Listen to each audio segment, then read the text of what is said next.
Good morning students. तो हम electrochemistry पढ़ रहे थे, उसमें हमने जो विद्युत अपकरणीय सेल है उसके बारे में अध्ययन कर लिया था और चालकत्व है, चालकता, मोलर चालकता, इन सब का अध्ययन कर लिया था। आज हम इसी चैप्टर को आगे बढ़ाते हुए गैल्वेनिक सेल के बारे में पढ़ते हैं। तो देखो, इलेक्ट्रोकेमिस्ट्री में हो क्या रहा था, विद्युत ऊर्जा का रासायनिक ऊर्जा और रासायनिक ऊर्जा का विद्युत ऊर्जा में अंतर परिवर्तन हो रहा था। तो अपन ने जो विद्युत अपकरणीय सेल पढ़ा उसमें विद्युत धारा प्रवाहित करने से विद्युत ऊर्जा किसमें परिवर्तित हो रही थी, रासायनिक ऊर्जा में परिवर्तित हो रही थी। और वो जो प्रक्रम था वो अस्वतः था, यानी जब आप इलेक्ट्रिक इनपुट दे रहे थे तो उससे केमिकल चेंजेज हो रहे थे। लेकिन ये वाला जो गैल्वेनिक सेल है इसमें जस्ट उसका ऑपोजिट होता है। आप बाहर से इलेक्ट्रिक एनर्जी की सप्लाई नहीं करोगे, केमिकल रिएक्शन होंगी और उस केमिकल रिएक्शन के फलस्वरूप क्या होगी, आपके पास विद्युत ऊर्जा उत्पन्न होगी। तो ये दोनों में बेसिक डिफरेंस है। जो विद्युत अपकरणीय सेल था उसमें इलेक्ट्रिक एनर्जी सप्लाई करनी पड़ती थी, वो जो प्रक्रम था वो एक अस्वतः प्रक्रम था। जब तक आप इलेक्ट्रिक एनर्जी सप्लाई नहीं करते थे तब तक जो सेल है वो वर्क नहीं करता था, यानी कोई रासायनिक बदलाव संपन्न नहीं होते थे। लेकिन यहाँ पर आप जो सेल है उस सेल के परिपथ को पूरा करोगे तो स्वतः अपने आप क्या होने लग जाएगा, अपने आप रासायनिक परिवर्तन होंगे, जिससे क्या हो जाएगा, जो विद्युत ऊर्जा है वो उत्पन्न होने लग जाएगी। यानी रासायनिक ऊर्जा किसमें तब्दील हो जाएगी, विद्युत ऊर्जा में परिवर्तित हो जाएगी। तो ये दोनों में बेसिक डिफरेंस है। ये जो अपना गैल्वेनिक सेल है इसको अपन डेनियल सेल भी बोल सकते हैं। इसके दूसरे नाम क्या है, डेनियल सेल,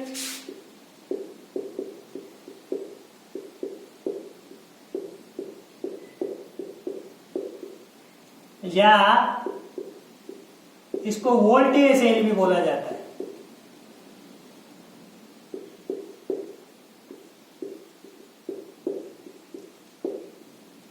ये एक ही बात है, गैल्वेनिक सेल बोल दो, चाहे वोल्टेज सेल बोल दो, चाहे डेनियल सेल बोल दो। याद रखना, वोल्टामीटर था वो विद्युत अपकरणीय जो अपना सेल था उसको वोल्टामीटर बोल रहे थे अपन।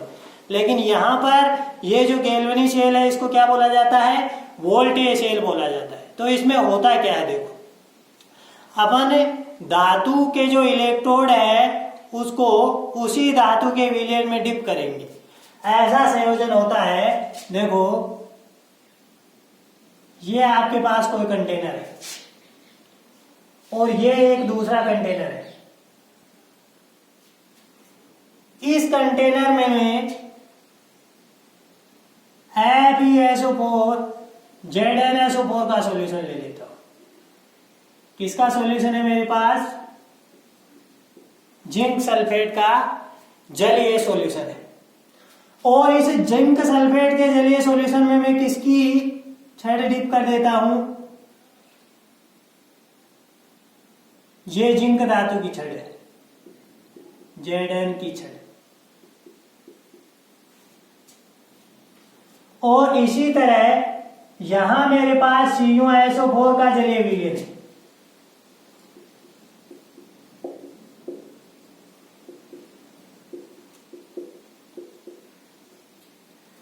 इस CuSO4 के जलीय विलयन में अपन कॉपर की छड़ डिप कर देते हैं। ये हो गई आपके पास कॉपर की छड़। किसकी छड़ है, कॉपर की छड़। बेसिकली ये क्या है, कॉपर का इलेक्ट्रोड है। दोनों तरफ अपन ने क्या किया, जिस धातु की छड़ या इलेक्ट्रोड लिया उसी धातु का उसके अंदर जलीय विलयन भर दिया। आप देखो क्या करेंगे, इन दोनों को अपन कनेक्ट करेंगे वायर के माध्यम से। गैल्वेनोमीटर की सहायता से इनको क्या कर देते हैं, अपन कनेक्ट कर देते हैं। परिपथ को पूरा करने के लिए अपन क्या करेंगे, इसमें लवण सेतु लगा देंगे। ये आपका लवण सेतु हो गया साल्ट ब्रिज। अभी बताएंगे साल्ट ब्रिज होता क्या है, इसका फंक्शन क्या है। तो ये अपनी पूरी की पूरी व्यवस्था क्या हो गई, डेनियल सेल या गैल्वेनिक सेल या जो वोल्टेज सेल है उसकी अपनी पूरी व्यवस्था हो गई। इसमें देखो क्या होता है, जिस धातु की अपन छड़ लेते हैं उसी धातु का विलयन उसमें डिप कर रखा है। जैसे इधर जिंक की छड़ है, इसको किसमें, ZnSO4 के सोल्यूशन में आपने डुबो दिया, और इधर कॉपर की जो छड़ है उसको किसके विलयन में डुबो दिया, CuSO4 के विलयन में डुबो दिया। और इन दोनों विलयनों को अपन कनेक्ट करने के लिए क्या काम में ले लेते हैं, ये आपका लवण सेतु, ये लवण सेतु है। इस लवण सेतु में है वो KCl या KNO3 का जो विलयन है वो एगार एगार में पेस्ट बनाकर उसके रूप में भर दिया जाता है, और इसके जो दोनों सिरे हैं वहां पर रुई के द्वारा इसे यहां पर क्लोज कर देते हैं। आप देखो ऐसा करने पर होता क्या है, किसी धातु की छड़ को उसी धातु के विलयन में अगर डुबोया जाता है तो वहां पर क्या संभावनाएं हो सकती हैं, वहां पर या तो धातु की छड़ है वो छड़ इलेक्ट्रॉन त्याग कर धातु धनायन के रूप में विलयन में आ सकती है, या फिर धातु धनायन है वो धातु की छड़ पर जाकर चिपक सकते हैं, या क्या हो सकता है कोई क्रिया नहीं हो। ये तीन संभावनाएं हैं। या तो इस धातु की छड़ में जो धातु परमाणु है वो धातु धनायन के रूप में विलयन में आ जाए, या ये जो विलयन है धातु का विलयन है ZnSO4 का सॉल्यूशन है उसमें से Zn+2 धनायन इस छड़ पर जाकर इस छड़ से क्या 2 इलेक्ट्रॉन गेन कर ले, या फिर कोई क्रिया नहीं हो। तो यहाँ पर तीनों जो संभावनाएं हैं उन संभावनाओं में से कौन सी संभावना घटित होगी ये निर्भर करेगा इसके साथ वाला इलेक्ट्रोड कैसा है। यहाँ पर भी ऐसा ही हो सकता है, जैसे ये कॉपर की छड़ है आपने वो CuSO4 के सॉल्यूशन में डिप कर रखी है, तो या तो इस छड़ से ये जो कॉपर परमाणु है वो Cu+2 के रूप में विलयन में आ जाए, या फिर इस विलयन में Cu+2 जो धनायन है वो इस छड़ पर जाकर इस छड़ से इलेक्ट्रॉन ग्रहण करके कॉपर के रूप में निक्षेपित हो जाए, या फिर कोई क्रिया न हो। ये तीन पॉसिबिलिटी हो सकती है। अब ये किस पर निर्भर करेगा, ये दोनों इलेक्ट्रोडों या दोनों धातुओं की प्रकृति पर निर्भर करेगा। तो आप लोगों ने बचपन में पढ़ा है कि ये जो आपकी जिंक और कॉपर दोनों धातुएं हैं उन धातुओं की क्रियाशीलता आपने पढ़ी है बचपन में, एक सारणी पढ़ी है छोटी सी आपने, LiMg ZnHFeCuAgA, ये आपने क्रियाशीलता सारणी पढ़ी है। तो इसमें आपने क्या पढ़ा था कि ऊपर वाली जो धातु है वो ज्यादा क्रियाशील होती है बजाय किसके, जो नीचे आने वाली धातु है उसके बजाय। तो यहाँ पर अगर इन दोनों धातुओं की बात करें तो इनमें से कौन सी धातु ज्यादा क्रियाशील होगी, अरे कौन सी ज्यादा क्रियाशील होगी, जिंक धातु ज्यादा क्रियाशील होगी। आप सबको पता है कि धातु की प्रकृति कैसी होती है, इलेक्ट्रॉन त्यागने की। तो यहाँ पर जो जिंक की छड़ है उससे जिंक परमाणु Zn+2 धनायन के रूप में कहां पर आएंगे, विलयन में आएंगे। कहां पर आएंगे, विलयन में आएंगे। देखो यहां से जो जिंक परमाणु है वो Zn+2 के रूप में इस सॉल्यूशन में आएंगे, आएंगे कि नहीं आएंगे, Zn+2 के रूप में कहां पर आ जाएंगे, इस सॉल्यूशन में आ जाएंगे। अब इधर ये क्रिया संपन्न होगी तो ठीक इसके ऑपोजिट नेचर दर्शाएगा दूसरा इलेक्ट्रोड। तो वहां पर क्या होगा, यहां पर ये 2 इलेक्ट्रॉन धातु की छड़ पर त्याग कर धातु परमाणु धातु धनायन के रूप में विलयन में आ रहे हैं। तो ऐसा करने पर इस छड़ पर धीरे धीरे कौन सा चार्ज क्रिएट हो जाएगा, नेगेटिव चार्ज। अरे कौन सा चार्ज यहां पर पैदा होगा, इस छड़ पर कौन सा चार्ज बढ़ जाएगा, नेगेटिव चार्ज। एक बार दोबारा देखना, यहां पर जो जिंक परमाणु है वो 2 इलेक्ट्रॉन त्याग करके Zn+2 के रूप में इस एक्वस सॉल्यूशन में आ जाते हैं। तो 2 इलेक्ट्रॉन इस छड़ पर ही रह गए, यानी इस छड़ पर कैसा चार्ज क्रिएट हो गया, नेगेटिव चार्ज क्रिएट हो गया। बात समझ में आ गई? यानी ये आपका सिरा कैसा हो गया, नेगेटिव। इधर अगर अपन बात करें तो यहां पर क्या होगा, यहां पर जो CuSO4 के रूप में विलयन में CuSO4 का अगर सॉल्यूशन है तो ये टूटेगा Cu2+ और SO4- 2 के रूप में। तो ये जो धनायन आपके बन रहे हैं, ये धातु धनायन जाकर इस छड़ पर जमा होंगे और इस छड़ से क्या ग्रहण कर लेंगे, 2 इलेक्ट्रॉन ग्रहण करके कॉपर के रूप में इस छड़ पर क्या हो जाएंगे, निक्षेपित हो जाएंगे। कॉपर के रूप में इस छड़ पर क्या हो जाएंगे, निक्षेपित। तो ये अगर छड़ से 2 इलेक्ट्रॉन Cu+2 आयन लेगा तो यहां पर इलेक्ट्रॉन की कमी हो जाएगी। इस कारण से ये वाली छड़ कैसी हो जाएगी, पॉजिटिव चार्ज हो जाएगी। कैसा चार्ज उत्पन्न हो जाएगा, इस पर पॉजिटिव चार्ज उत्पन्न हो जाएगा। तो देखो यहां आपकी जो धातु की छड़ है उसे Zn परमाणु जिंक सॉलिड से Zn+2 के रूप में कन्वर्ट हो रहे हैं, एक्वस मीडियम में आ रहे हैं कि नहीं, और 2 इलेक्ट्रॉन क्या हो रहे हैं, यहां पर रिलीज हो रहे हैं। अगर अपन उस तरफ की बात करें तो वहां पर कौन सी क्रिया संपन्न हो रही है, अरे ये जो कॉपर है वो कम क्रियाशील धातु है बजाय किसके, जिंक के। तो यहां पर क्या हो गया, Zn+2 के रूप में बदल गया, यानी क्या हो गया, ऑक्सीकरण। अरे क्या हो गया, ये ऑक्सीकरण हो गया। ऑक्सीकरण जहां पर होता है वो इलेक्ट्रोड कौन सा होता है, एनोड। एनोड पर हमेशा क्या होता है, ऑक्सीकरण। तो एनोड पर कौन सी क्रिया संपन्न होती है, Zn सॉलिड है वो Zn+2 एक्वस में आ जाता है और 2 इलेक्ट्रॉन क्या हो जाते हैं, यहां से रिलीज हो जाते हैं। और अगर अपन कैथोड की बात करें तो कैथोड पर क्या होगा, कैथोड पर Cu+2 जो एक्वस मीडियम में धनायन है वो इस छड़ से 2 इलेक्ट्रॉन गेन करके किसमें कन्वर्ट हो जाएंगे, कॉपर सॉलिड के रूप में। यानी कैथोड पर क्या संपन्न होगा, Cu2+। एक्वस मीडियम में ये जो आयन है वो 2 इलेक्ट्रॉन गेन करेंगे और किसमें कन्वर्ट हो जाएंगे, कॉपर सॉलिड में कन्वर्ट हो जाए। इस तरह से ये इसमें संपन्न हो जाती है। कैथोड और एनोड पर यह अभिक्रिया संपन्न होती है। अब अगर अपन एनोड की बात करें तो एनोड पर हो क्या रहा है, देखो Zn+2 के रूप में कन्वर्ट हो रहा है। अरे 2 इलेक्ट्रॉन यहां पर त्याग दिए तो ऑक्सीकरण होगा कि अपचयन, ऑक्सीकरण होगा। तो ये आपका क्या हो रहा है, यहां पर ऑक्सीकरण। एनोड पर क्या हो रहा है, ऑक्सीकरण।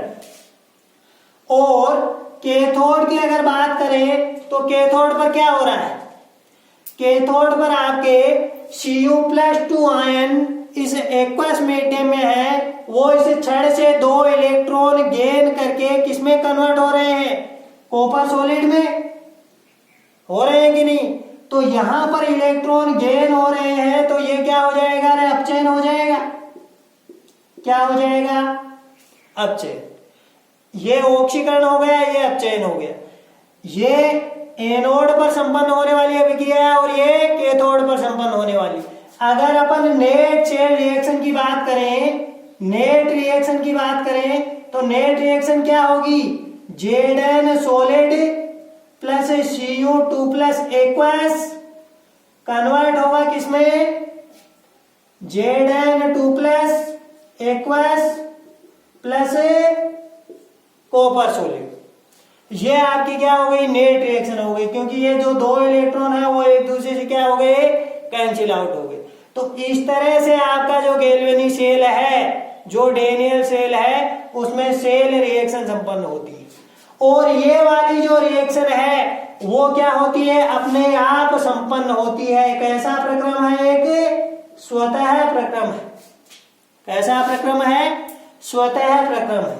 इसके लिए डेल्टा G का जो मान है वो क्या होता है, नेगेटिव। और आपने थर्मोडायनेमिक्स में पढ़ा है कि जिस भी प्रक्रम के लिए गिब्स मुक्त ऊर्जा में जो परिवर्तन है वो नेगेटिव होता है, वो सारे के सारे फिनोमिना प्रोसेस हैं वो क्या होते हैं, स्वतः होते हैं। क्या होते हैं, स्वतः प्रक्रम होते हैं। तो ये जो सेल रिएक्शन होगी ये क्या होगी, अपने आप संपन्न होगी। इसके लिए आपको बाहर से कोई इलेक्ट्रिक इनपुट देने की आवश्यकता नहीं है। एनोड पर यह विक्रिया संपन्न होगी, कैथोड पर यह विक्रिया संपन्न होगी। अब बहुत काम की बात यह है कि आपका जो डेनियल सेल होगा उसमें एनोड पर ऑक्सीडेशन होता है। जो आपका इलेक्ट्रोलाइटिक सेल, विद्युत अपघटनी सेल था, उसमें भी एनोड पर ऑक्सीकरण हो रहा था। लेकिन यहां पर एनोड नेगेटिव पोल की तरह बिहेव करता है।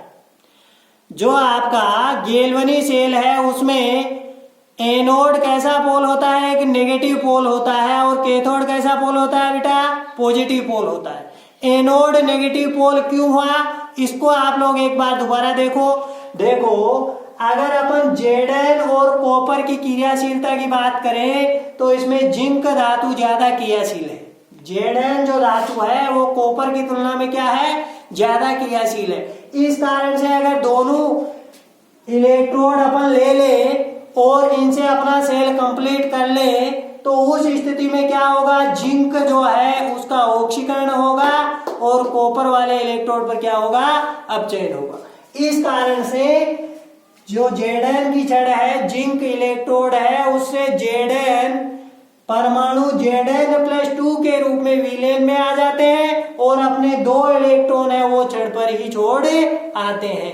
इस कारण से छड़ पर क्या चार्ज हो जाएगा रे, नेगेटिव चार्ज पैदा हो जाएगा।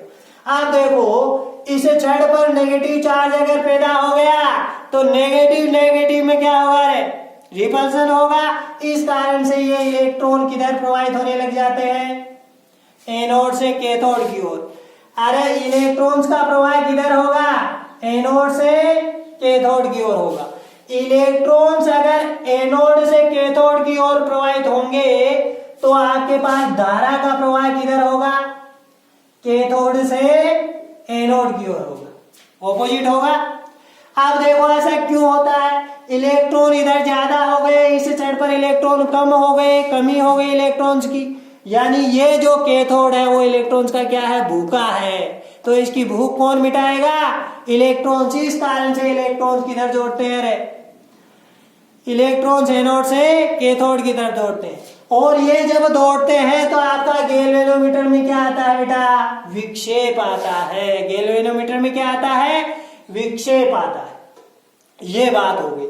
अब देखो एक बात और ध्यान से समझना, ऐसा अपना सेल में हो रहा है तो इसे हो क्या रहा है, एनोड की तरफ अपन देखें, इधर अपन देखें तो यहां पर पहले जितने Zn+2 आयन थे उतने ही क्या थे, SO4 - यानी विलेन में जितने धनायन थे उतने ही ऋणायन थे कि नहीं। लेकिन धीरे धीरे इधर विलेन में Zn+2 आयन ज्यादा आ रहे हैं कि नहीं, यानी इधर धनायनों का आधिक्य हो रहा है। और इधर अगर बात करें तो पहले जितने Cu+2 आयन थे उतने SO4 आयन थे। लेकिन अगर अभिक्रिया शुरू हो गई तो Cu+2 तो Cu के रूप में इस छड़ पर निक्षेपित हो गया और पीछे कौन सा आयन बढ़ गया, सल्फेट आयन बढ़ गया।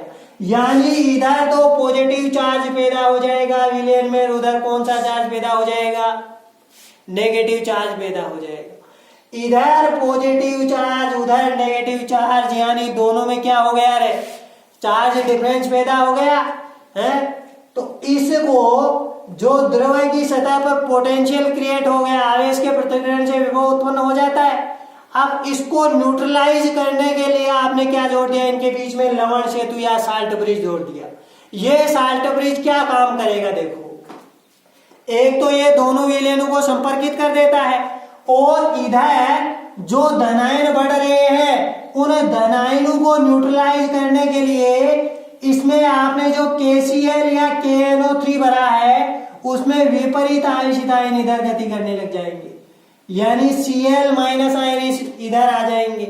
Cl माइनस आयन इधर आएंगे तो ये Zn+2 जो आयन है, धनायन जो बन रहे थे, वो क्या हो जाएगा, धीरे धीरे न्यूट्रलाइज हो जाएगा। बात समझ में आई कि नहीं आई? अरे धीरे धीरे ये क्या हो जाएगा, इसका जो धनावेश है वो क्या हो जाएगा, उदासीन हो जाएगा। और इधर आपके पास सल्फेट जो आयन थे, यानी नेगेटिव चार्ज क्रिएट हो गया था विलेन में, तो इस चार्ज को न्यूट्रल करने के लिए इस लवण सेतु में उपस्थित धनायन गति करेंगे और ये इस नेगेटिव चार्ज को क्या कर देंगे, न्यूट्रल कर देंगे। तो ये जो आपका साल्ट ब्रिज है ये बहुत बहुत काम का है। इसके बारे में कई बार प्रश्न पूछा जा चुका है। कैसे प्रश्न पूछता है, देखो पहली बात तो ये पूछता है कि लवण सेतु के कार्य क्या है। तो लवण सेतु के कार्य बताओ। पहला जो कार्य है लवण सेतु का, लवण सेतु के कार्य,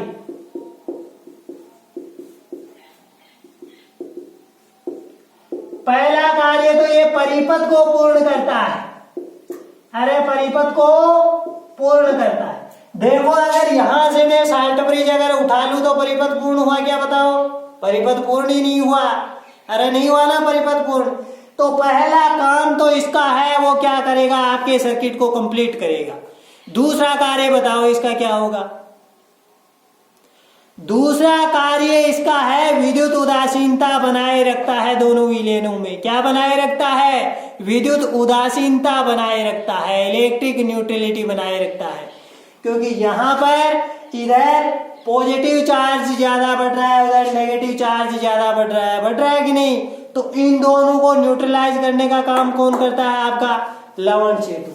दूसरा इसका कार्य हो गया विद्युत उदासीनता। विलेन में विद्युत उदासीनता बनाए रखता है, विद्युत उदासीनता बनाए रखता है। बात समझ में आई कि नहीं आई? अब आप लवण सेतु लेंगे, उस लवण सेतु की भी विशेषताएं है।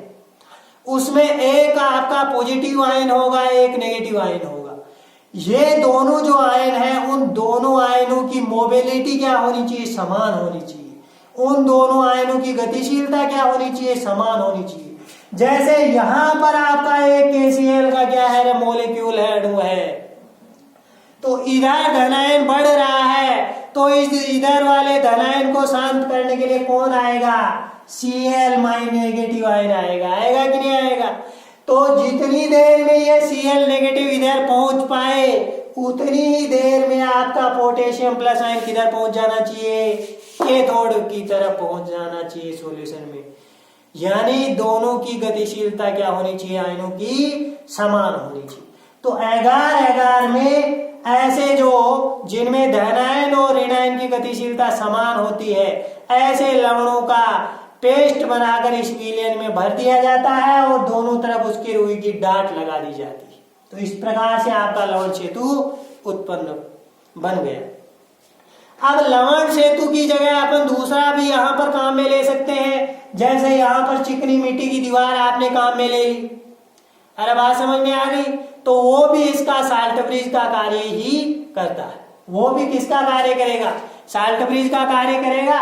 और वहां पर इलेक्ट्रिक न्यूट्रलिटी कैसे बनेगी? देखो अगर यहां पर आपने ये KCl या KNO3 वाला सॉल्यूशन न लेकर अगर चिकनी मिट्टी से दोनों जो आपके पार्ट है, कंपार्टमेंट है, उन्हों को आपने सेपरेट कर दिया, तो इलेक्ट्रिक न्यूट्रलिटी कैसे बनेगी? देखो यहां पर क्या बन रहे हैं? धनायन बन रहे हैं। इधर नेगेटिव आयन एक्सिस में है, तो यहां से नेगेटिव आयनों का फ्लो किधर होने लग जाएगा बेटा? एनोड की तरफ होने लग जाएगा। सल्फेट जो आयन है वो किधर गति करने लग जाएंगे? एनोड की ओर गति करने लग जाएंगे।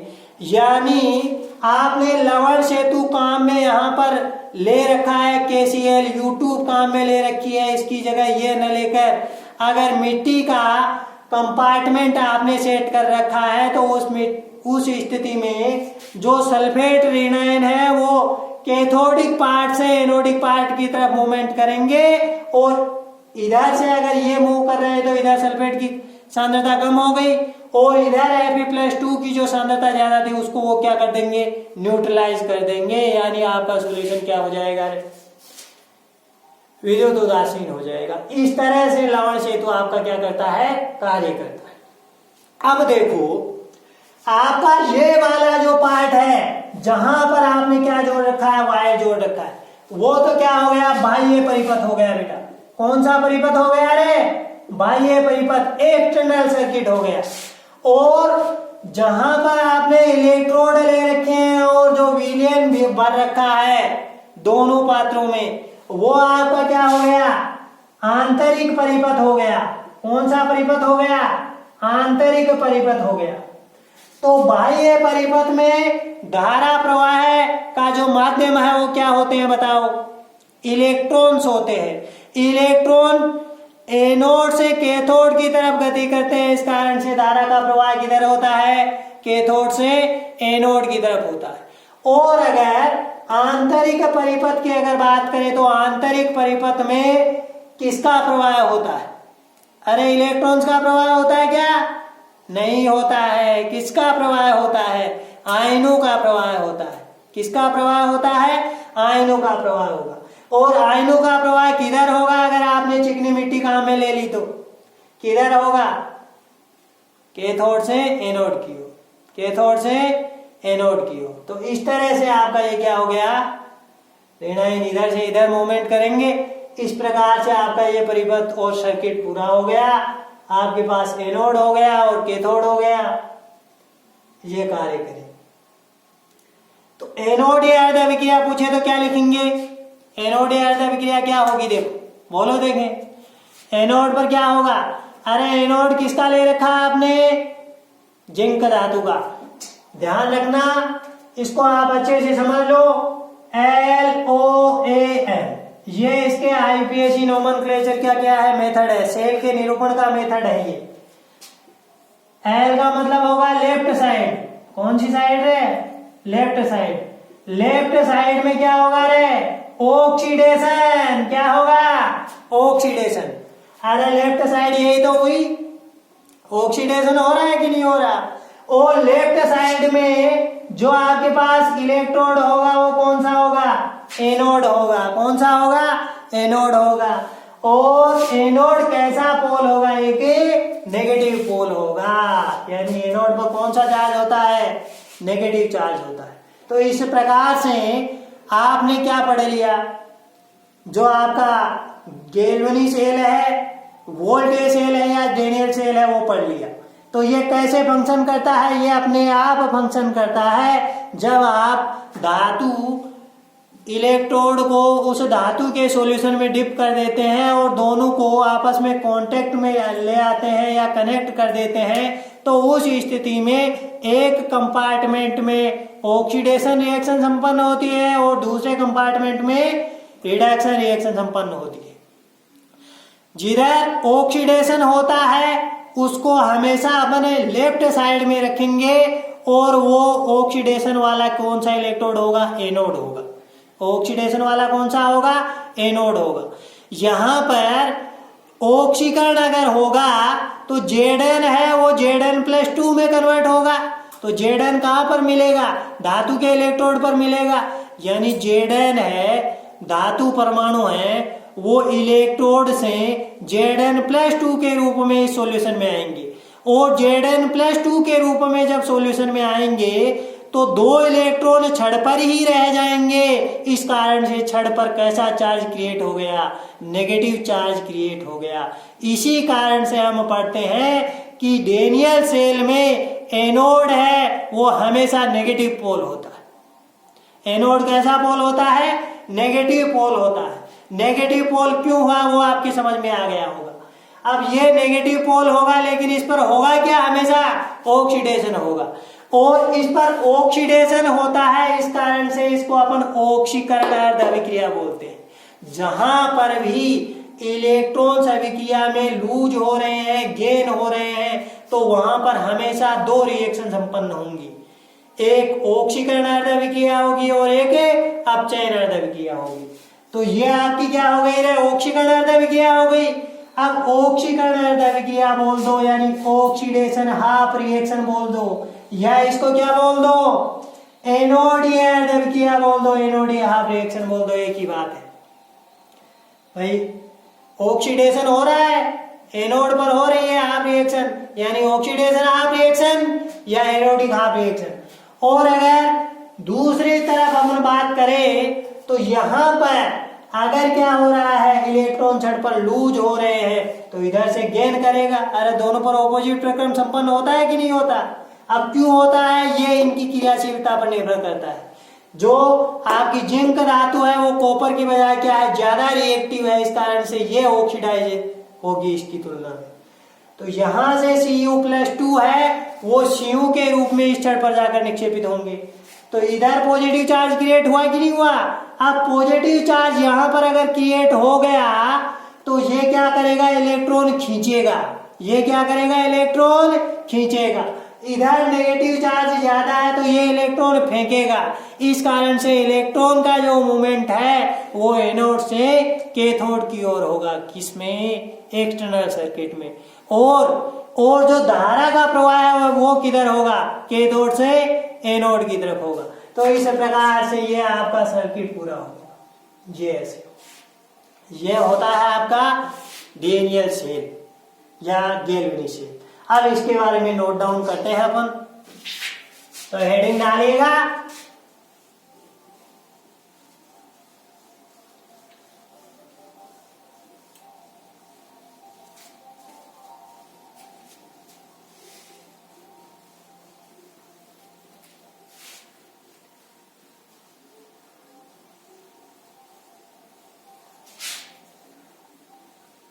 लिखेगा गैल्वेनी सेल या डेनियल सेल या वोल्टेज सेल।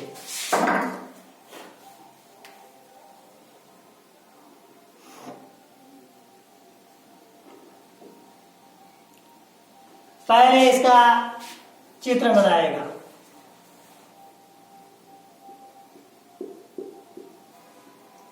सेल का चित्र बनाए। देखो क्या लेंगे, ये आपका एक कंटेनर है और ये एक दूसरा कंटेनर है। इस कंटेनर में आप सॉल्यूशन भरेंगे। जो सॉल्यूशन भरेंगे उसका नाम है ZnSO4 और इसमें आप एक धातु की जो प्लेट है वो भी डिप करेंगे और उस धातु का नाम क्या है बेटा, जिंक। जिंक धातु का इलेक्ट्रोड ZnSO4 के सॉल्यूशन में डिप कर दिया। और इधर आप लोग क्या लेंगे, ये आपने एक प्लेट ले ली या छड़ ले ली। किसकी है भाई, कॉपर की छड़। कॉपर धातु की छड़ है। इसको किसमें डिप किया था, CuSO4 का जलीय विलयन। इधर भी लिख सकते हैं ZnSO4 का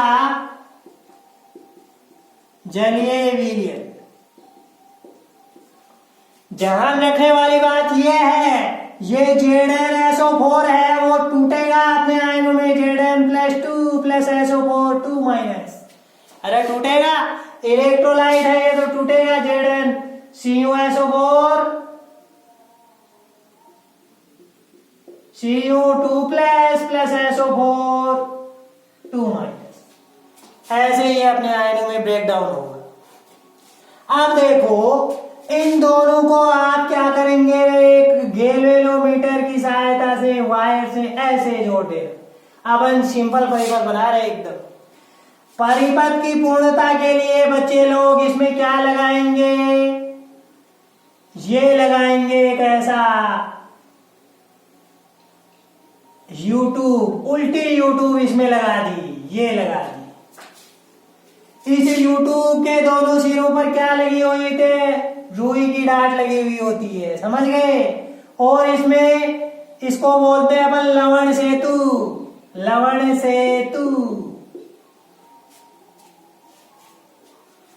इसमें KCl या KNO3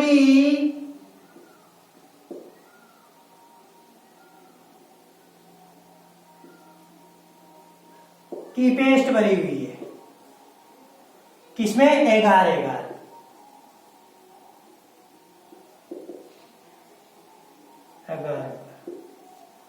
समझ गए? तो ये व्यवस्था आप लोगों ने की तो आपका सर्किट क्या हो गया, कंप्लीट हो गया।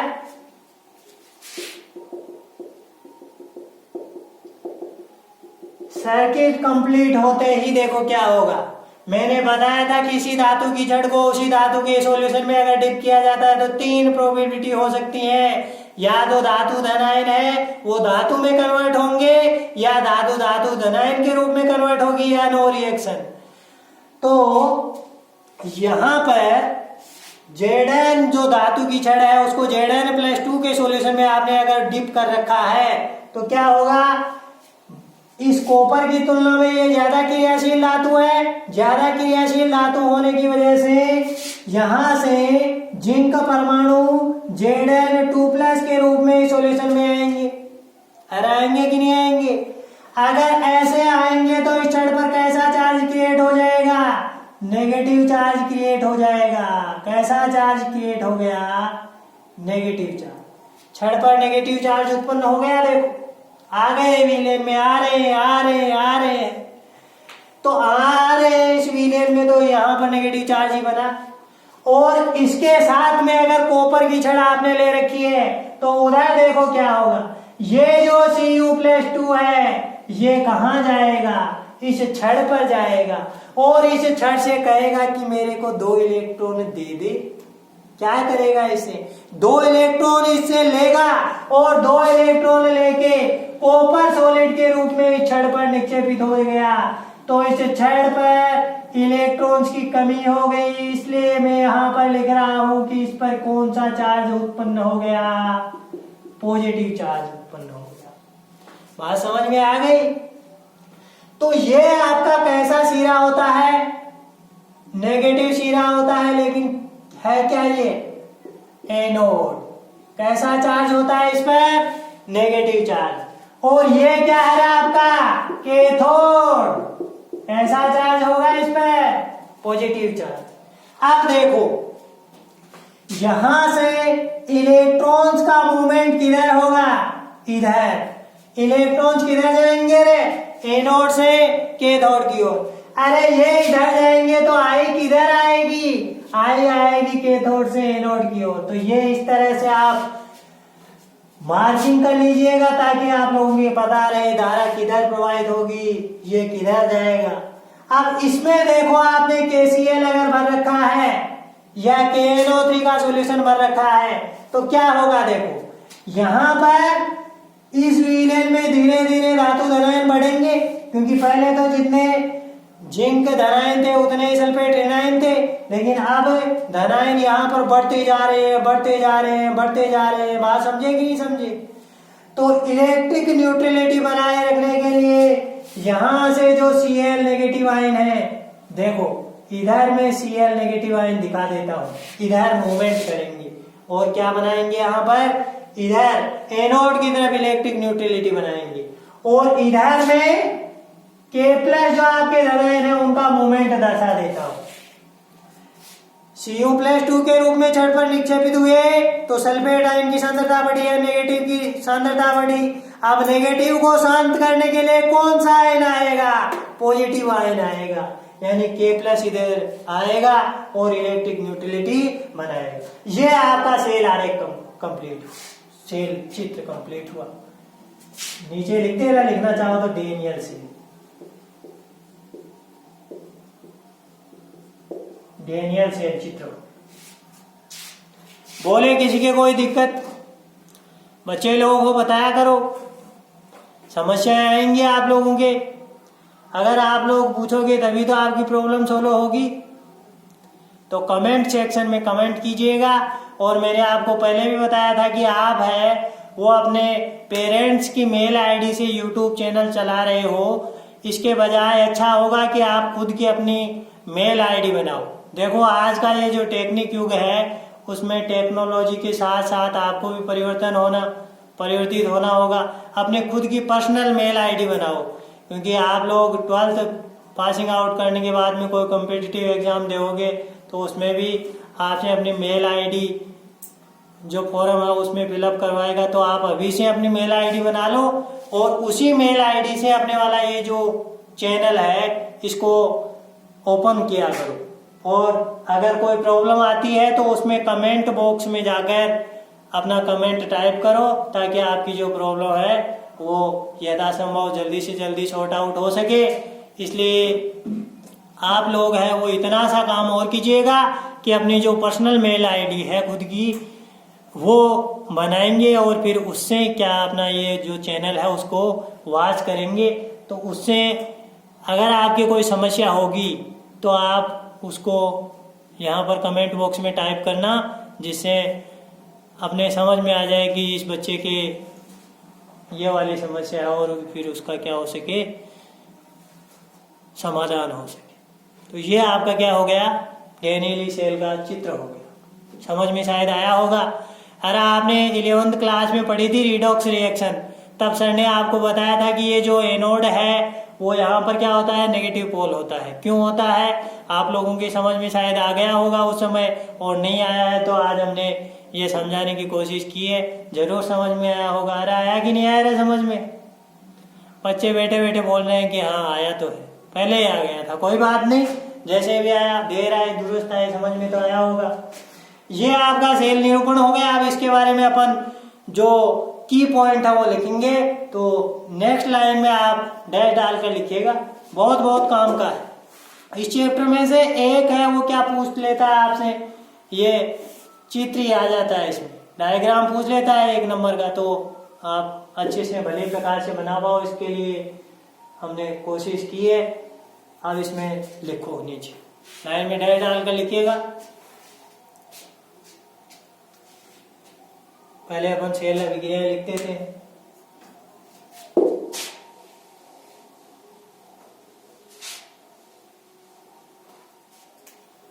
देखो एनोडीय अभिक्रिया, एनोडीय अभिक्रिया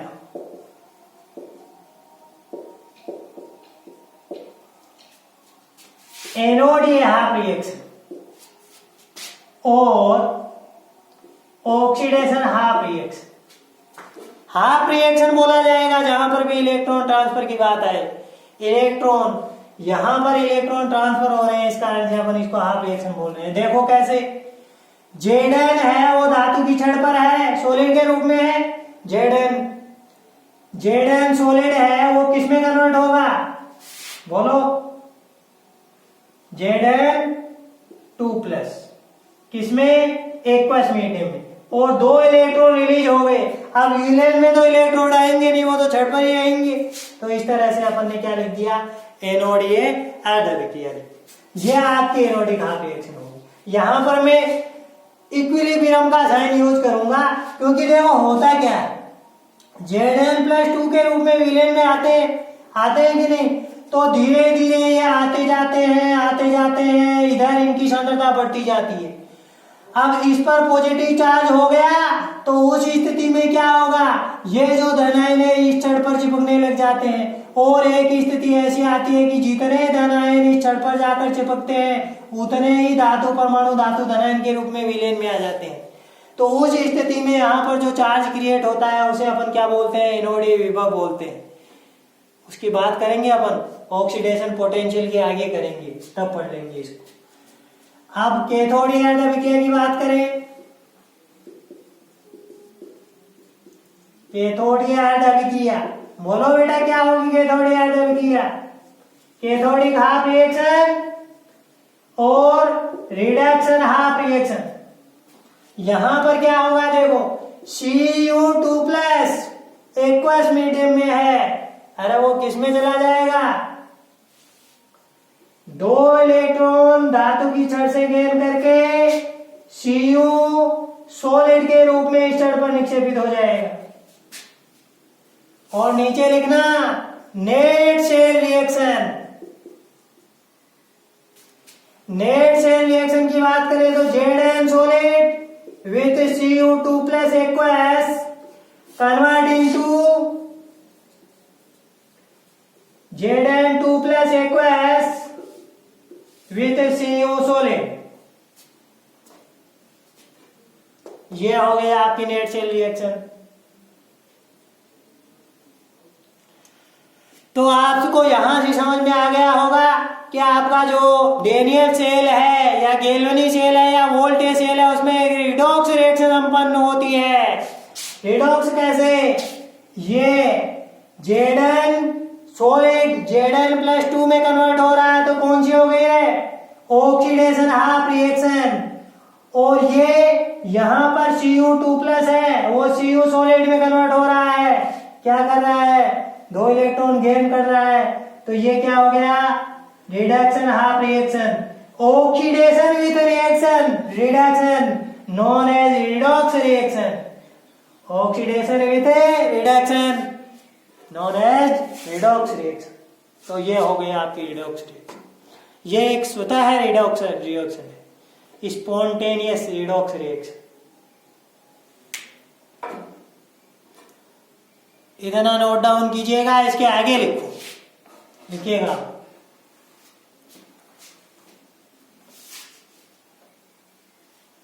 नेक्स्ट लाइन में डैश डालकर लिखिएगा, यह सेल रासायनिक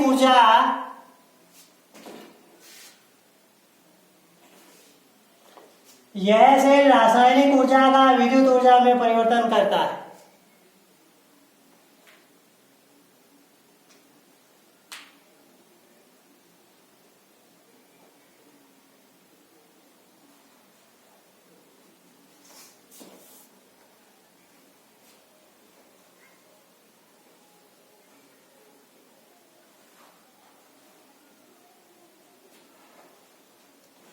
एनोड, नेक्स्ट लाइन में डैश डालकर लिखिएगा, एनोड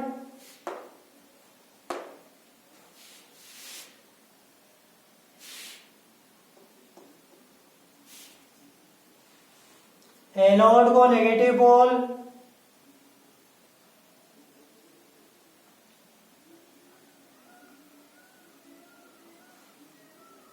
तथा कैथोड को पॉजिटिव पोल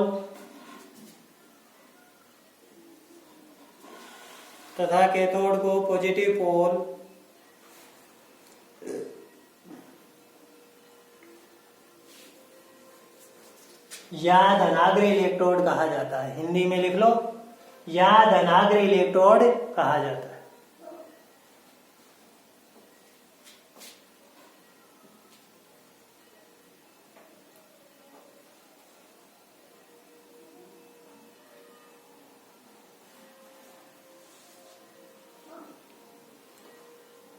एनोड लिखिएगा, नेक्स्ट लाइन में डैश डालकर एनोड, फर्स्ट में लिखना नेगेटिव पोल।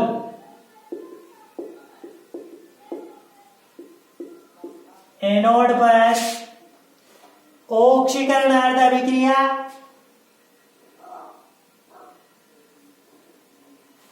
एनोड पर ऑक्सीकरणार्ध अभिक्रिया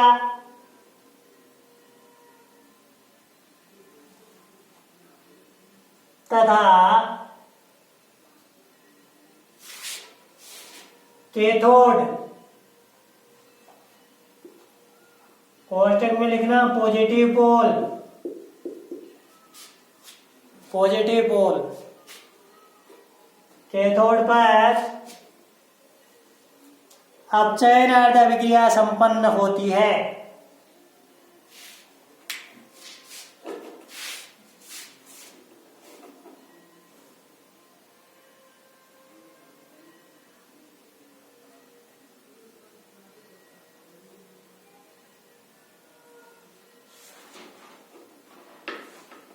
नेक्स्ट लाइन में डैश डाल के लिखिएगा,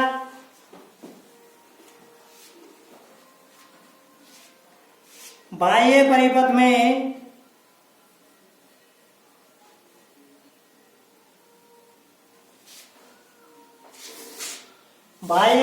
में इलेक्ट्रॉन्स का प्रवाह है। बाह्य परिपथ में इलेक्ट्रॉन्स का प्रवाह है। किधर होता है बोलो? एनोड से कैथोड की तरफ, एनोड से कैथोड की तरफ। अरे यहां पर नेगेटिव चार्ज इकट्ठा हो गया तो जाएगा, पहले एनोड को ही तो लिखते हैं। एनोड से कैथोड की तरफ तथा धारा का प्रवाह है,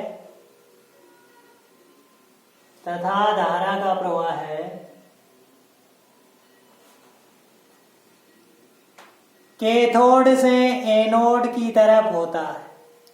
देखो आपको जो भी बातें लिखाई जा रही हैं वो सारी की सारी इस डायग्राम में, ये वाला जो अपन ने सेल बनाया ना, यहीं से लिखा रहे हैं। तथा धारा का प्रवाह कैथोड से एनोड की तरफ होता है। नेक्स्ट लाइन में डैश डालकर लिखिएगा, आंतरिक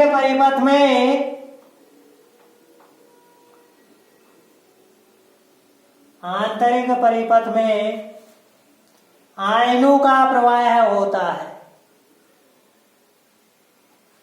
आयनों का प्रवाह होता है। नेक्स्ट लाइन में डैश डालकर लिखिएगा,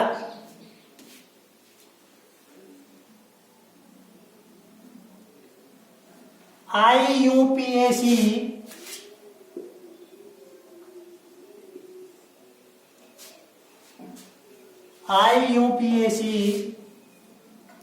के अनुसार एनोड सदैव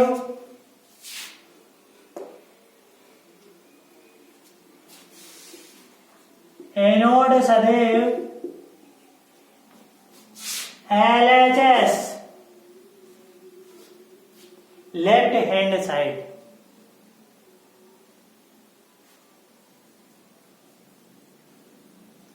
तथा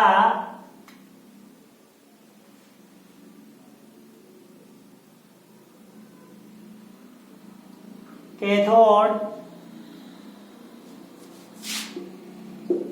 राइट हैंड साइड दर्शाया जाता है।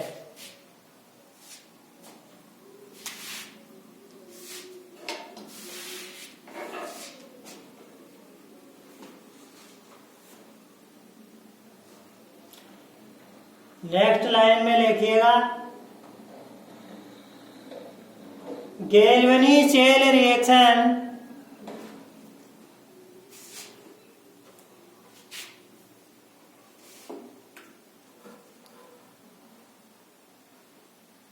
स्वतः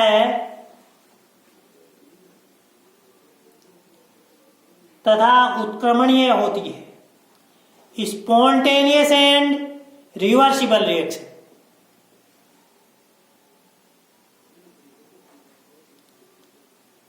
स्वतः तथा उत्क्रमणीय होती है।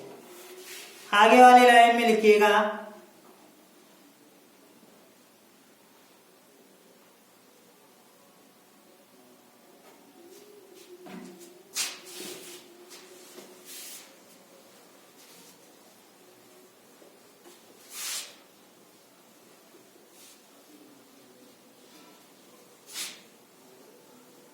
लवण सेतु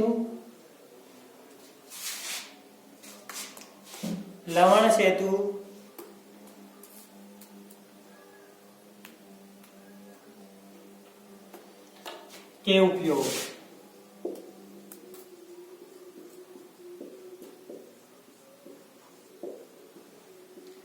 अरे बताओ क्या उपयोग होता है लवण सेतु का? नंबर 1 डालकर लिखिएगा। अभी तो आपने लिखा था, यह आंतरिक परिपथ को पूर्ण करता है। यह आंतरिक परिपथ को पूर्ण करता है, इंटरनल सर्किट को कंप्लीट करने का कार्य करता है। ऐसे भी लिख सकते हैं, परिपथ को पूर्ण करता है, क्योंकि आंतरिक पूरा होगा तभी तो पूरा सर्किट कंप्लीट होगा। यह आंतरिक परिपथ को पूर्ण करता है। नंबर 2 डालकर लिखिएगा, यह दोनों पात्रों में विद्युत उदासीनता बनाए रखता है। यह दोनों पात्रों में, दोनों कंपार्टमेंट में विद्युत उदासीनता बनाए रखता है।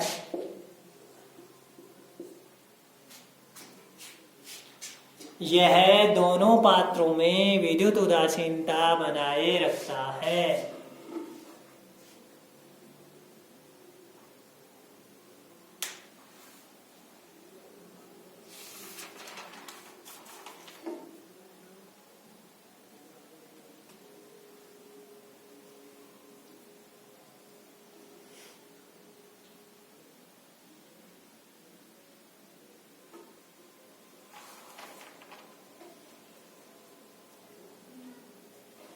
तीसरा और लिख दो।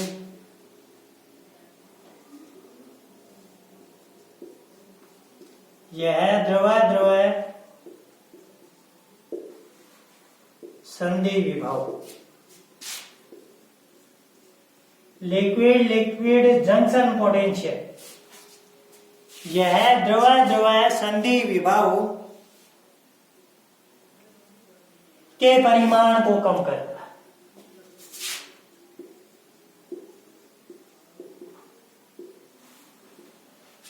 के परिमाण को कम करता है। देखो भाई, आपने अगर यहां पर लवण सेतु नहीं लगाया है, बजाय इसके आपने चीनी मिट्टी या चिकनी मिट्टी से दोनों कंपार्टमेंट को क्या कर दिया, अलग अलग सेपरेट कर दिया। अरे जैसा आप है फिजिक्स में प्रैक्टिकल के टाइम पर काम में लेते हैं ना इस सेल को, तब आप वो चिकनी मिट्टी का पात्र काम में लेते हैं वहां पर।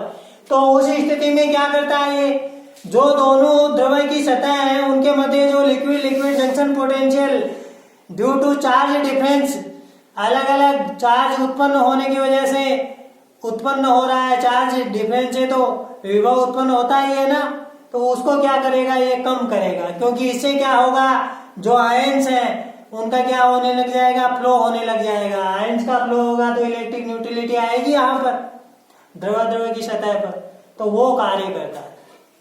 आगे लिखेगा, लवण सेतु के उपयोग लिख लिए। अब लिखो लवण सेतु के गुणधर्म। लवण सेतु के गुणधर्म,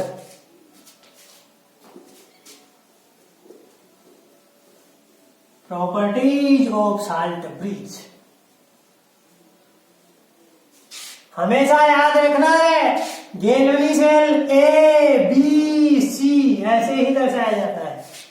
एनोड साल्ट ब्रिज, और ये क्या हो गया आपका कैथोड। एबीसी से याद रख सकते हैं, एनोड ये हाफ रिएक्शन, ये साल्ट ब्रिज बीच में, और ये कैथोड ये हाफ सेल हो जाएगा। एनोड ये हाफ सेल, कैथोड ये हाफ सेल, और बीच में क्या आ जाएगा, बी। बी बोले तो साल्ट ब्रिज।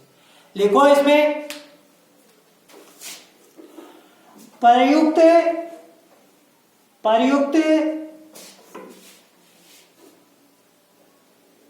लवण की सांद्रता पर्याप्त होनी चाहिए। ये जो लवण आप इसमें ले रहे हो उसकी सांद्रता पर्याप्त होनी चाहिए, क्योंकि यहां पर दोनों तरफ, एक तरफ पॉजिटिव चार्ज उत्पन्न हो रहा है, एक तरफ नेगेटिव चार्ज उत्पन्न हो रहा है। तो इस चार्ज को न्यूट्रलाइज करने के लिए आप लवण सेतु जो ले रहे हो, उस लवण सेतु में पर्याप्त संख्या में क्या होना चाहिए, लवण होना चाहिए, पर्याप्त मात्रा में। अगर लवण पर्याप्त नहीं होगा तो ये बेचारा न्यूट्रल नहीं कर पाएगा, और दोनों तरफ क्या हो जाएगा, पोटेंशियल क्रिएट हो जाएगा। और इधर अगर ज्यादा पॉजिटिव बन गया तो ये फिर इधर से यहाँ से इलेक्ट्रोड निकलने ही नहीं देगा। बात समझे कि नहीं समझे? हाँ, तो पर्याप्त मात्रा में इस लवण सेतु की सांद्रता होनी चाहिए। नंबर 2 डालकर लिखो, लवण के धनायन तथा ऋणायन का आकार, लवण के धनायन तथा ऋणायन का आकार या वेग या गतिशीलता एक ही बात है। तीन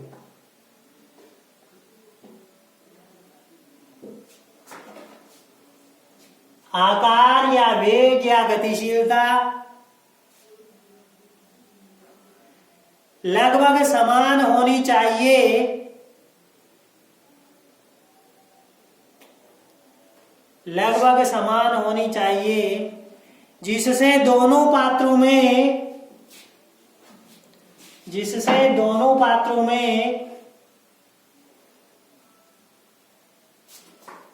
लगभग समान समय पर विद्युत उदासीनता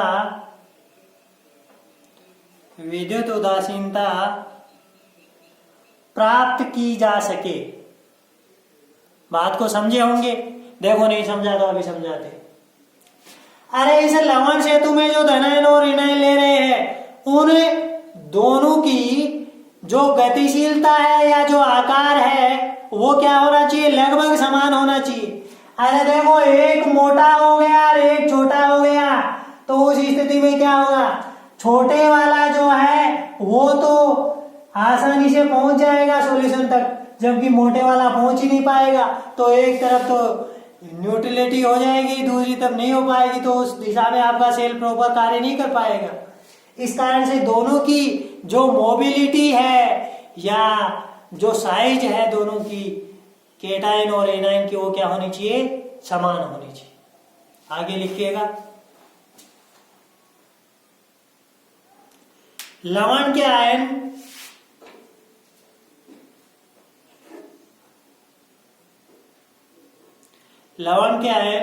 किसी रासायनिक परिवर्तन जैसे ऑक्सीकरण या अपचयन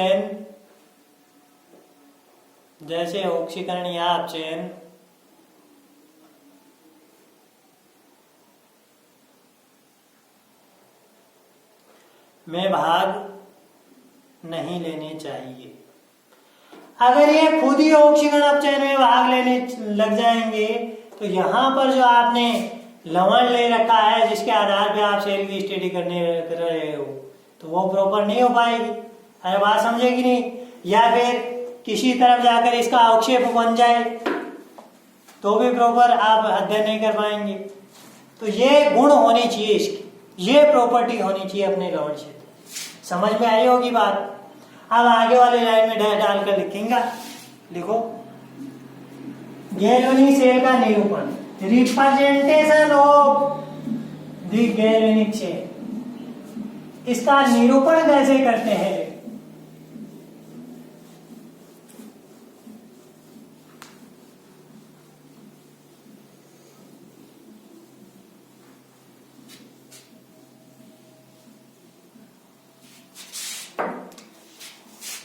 गैल्वेनिक सेल का निरूपण,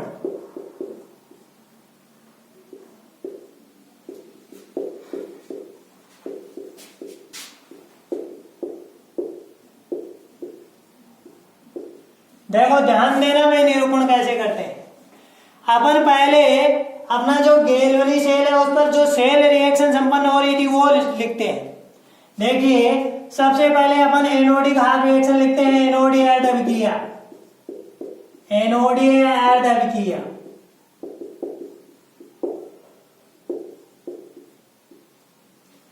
एनोडी अर्धविक्रिया अपनी क्या थी, देखो Zn है वो सॉलिड था, धातु की जो छड़ थी उससे धातु धनायन विलयन में आ रहे थे एक सॉल्यूशन में, और 2 इलेक्ट्रॉन यहां पर रिलीज हो रहे थे, 2 इलेक्ट्रॉन रिलीज हो रहे थे। बात समझ गए, ये अपनी एनोडी अर्धविक्रिया थी। अब कैथोडी अर्धविक्रिया क्या थी, बोलो, कैथोडी अर्धविक्रिया,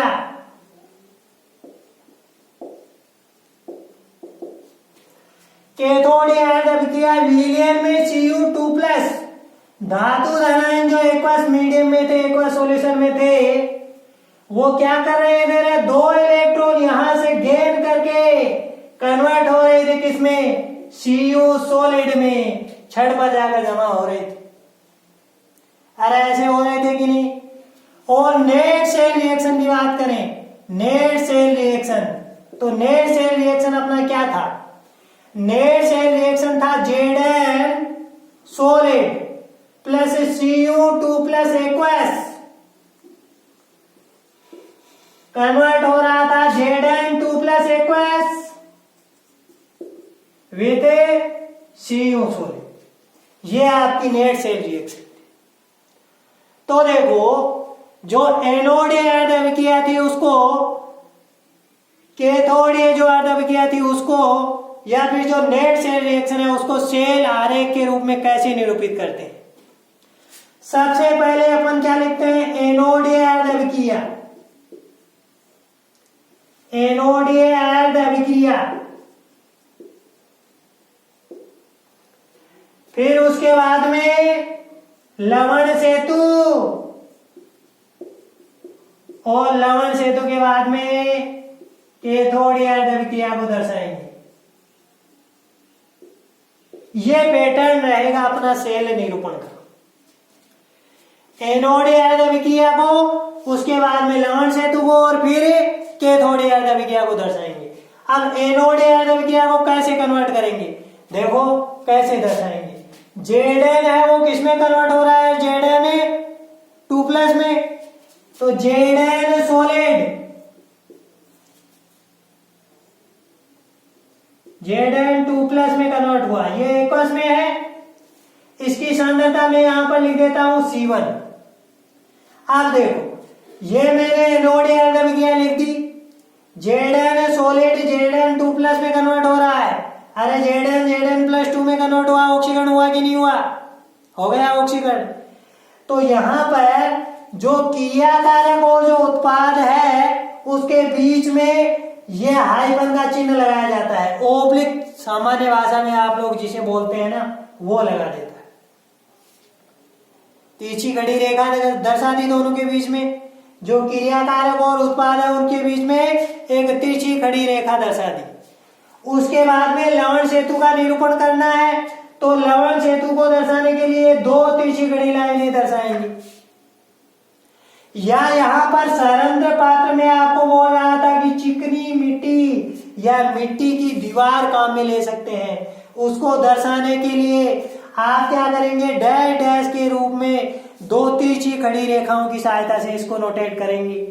उसके आगे कैथोड अर्धविक्रिया दर्शाएंगे, तो कैथोड अर्धविक्रिया क्या है आपकी, Cu2+ एक्वस है, Cu2+ एक्वस मीडियम में है, इसकी सांद्रता में C2 से दर्शा देता हूं और उत्पाद को यहां पर मैं CO सॉलिड के रूप में दर्शा रहा हूं।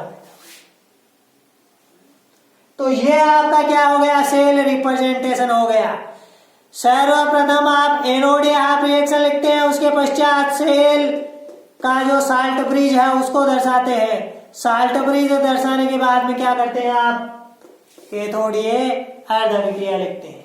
तो ये अलग अलग कंपार्टमेंट हो गए, देखो ये एनोड अर्धविक्रिया हो गई, ये कैथोड अर्धविक्रिया हो गई और ये क्या हो गया आपका साल्ट ब्रिज हो गया। अरे हुआ कि नहीं हुआ, देखो ये A, then salt bridge B, then cathode reaction C. समझ में आई कि नहीं आई बात। तो इनको अपन थ्योरी के रूप में नहीं लिखेंगे, 2-4 सेल जो है उनका रिप्रेजेंटेशन देखेंगे, उससे आपके आसानी से समझ में आ जाएगा। देखो अपने जो न्यूमेरिकल प्रश्न है वो सोल्व करने हैं, उसमें आपको जो सेल रिएक्शन है उस सेल रिएक्शन को देखकर सेल आरेख बनाना आना चाहिए, या फिर जो सेल आरेख आपको दे दे उस सेल आरेख के आधार पर सेल रिएक्शन लिखना आप लोगों को आना चाहिए। यहां पर ही लिखे, अगर इस एनोड अर्धविक्रिया के लिए सेल निरूपण सेल रिप्रेजेंटेशन लिखे तो किस तरह से लिखेंगे, देखो यहीं पर लिख देते हैं। क्या लिखेंगे, Zn सॉलिड, फिर आपने क्या लिखाया, तिरछी रेखा खींची, किसमें कन्वर्ट हो रहा है, Zn 2+ में, अरे एक्वस मीडियम में है, देन इसकी कंसंट्रेशन किसमें दर्शा दूं मैं, C1 में दर्शा दूं। किससे दर्शा दी, C1 से। और अगर इसका रिप्रेजेंटेशन देखें तो Cu2+ एक्वस, कंसंट्रेशन किया कहां लिख दी, यहीं पर लिख दी C2। या तो ऐसे लिख देना, एक्वस लिख के फिर उसके आगे उसकी कंसंट्रेशन लिख देना, या कैसे लिख देना, Cu2+ एक्वस और उसी के साथ में उसकी कंसंट्रेशन दर्शा देना। फिर आगे आपने क्या लगाया, ओब्लिक लगाया, हाइफन का चिन्ह लगाया और क्या लिख दिया, Cu सॉलिड, Cu सॉलिड। ये आपका क्या हो गया, सेल रिप्रेजेंटेशन हो गया। तो इससे आगे का मैटर है वो अपनी नेक्स्ट क्लास में देखेंगे। कल आप इतना मैटर है वो नोट डाउन कीजिएगा कॉपी में और फिर इसको रीड कीजिएगा। कहीं पर अगर दिक्कत आती है तो फिर से आपकी समस्या का समाधान होगा। Thank you.